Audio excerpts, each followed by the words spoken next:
Halo semuanya, perkenalkan nama saya Tiara Helisya Putri dengan NPM 2515051019. Di sini saya akan menjelaskan materi mengenai earthquake distraction.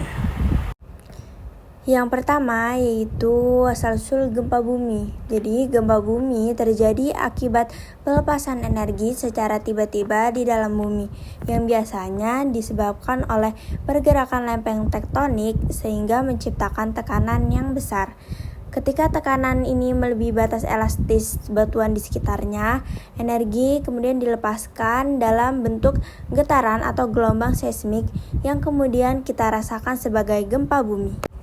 Selanjutnya adalah dampak destruktif sendiri yang disebabkan oleh gempa bumi itu mencakup getaran seismik yang intens, longsoran tanah, penurunan permukaan tanah, kebakaran, dan juga tsunami. Gempa dapat menimbulkan kerusakan yang signifikan pada bangunan serta infrastruktur, bahkan menyebabkan banyak korban jiwa. Contohnya adalah gempa yang terjadi di Palu, Sulawesi pada tahun 2018 yang menewaskan ribuan orang, merusak ratusan bangunan, dan juga memicu tsunami yang meluluh lantahkan kawasan pesisir sekitar. Selain itu, tingkat kerusakan akibat gempa sangat dipengaruhi oleh besar magnitudo, jarak dari pusat gempa, serta kondisi geologi setempat yang bisa memperkuat atau melemahkan dampak gelombang seismik. Selanjutnya yaitu dampak kerusakan akibat gempa bumi. Yaitu yang pertama, gempa menyebabkan getaran kuat yang merusak bangunan dan infrastruktur. Jadi bangunan itu dapat rusak dan juga infrastruktur akibat gempa bumi. Lalu bangunan kokoh yang biasanya hanya mengalami retak ringan.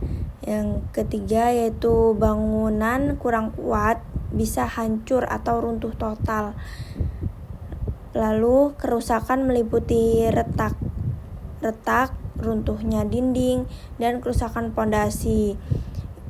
Lalu infrastruktur seperti jalan dan jembatan juga sering rusak, dan kualitas konstruksi dan kondisi tanah mempengaruhi tingkat kerusakan.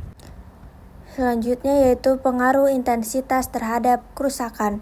Yang pertama adalah integritas gempa yang tinggi menyebabkan lebih kuat. Lalu yang kedua, kerusakan meliputi retak tanah, longsor, dan kerusakan struktur bangunan.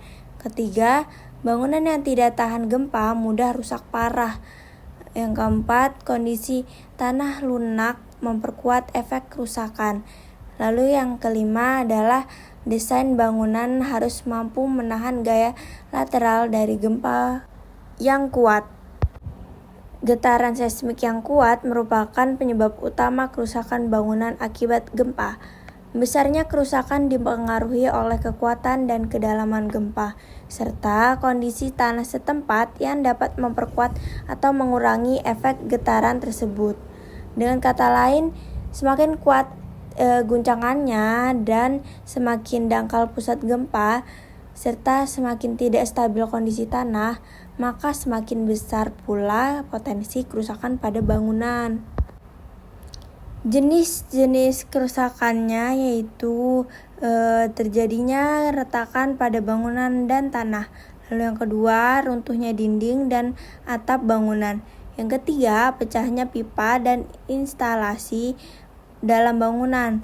Lalu yang terakhir adalah pergerakan tanah yang menyebabkan tanah terbelah atau pecah menjadi bagian-bagian kecil. Faktor yang mempengaruhi tingkat kerusakan yaitu yang pertama adalah lokasi. Gempa yang terjadi di kawasan yang padat atau di kota-kota memiliki kerusakan yang lebih parah dibandingkan dengan gempa yang terjadi di desa. Yang kedua yaitu magnitudo gempa. Semakin tinggi magnitudonya, maka semakin semakin besar pula energinya dan semakin luas juga kerusakan pada bangunan. Yang ketiga yaitu kedalaman sumber gempa. Gempa dangkal itu kedalamannya kurang dari 70. Lalu selanjutnya adalah kondisi geologi lokal, lalu jarak dari epicentrum, lalu yang terakhir adalah konstruksi bangunan, penurunan tanah, kebakaran, dan tsunami. Tingkat kerusakan sangat dipengaruhi oleh magnitudo gempa, jarak dari pusat gempa, serta kondisi geologi dan sifat tanah di lokasi terdampak. Contohnya seperti gempa pada 2018 di Palu. Sekian, thank you for watching.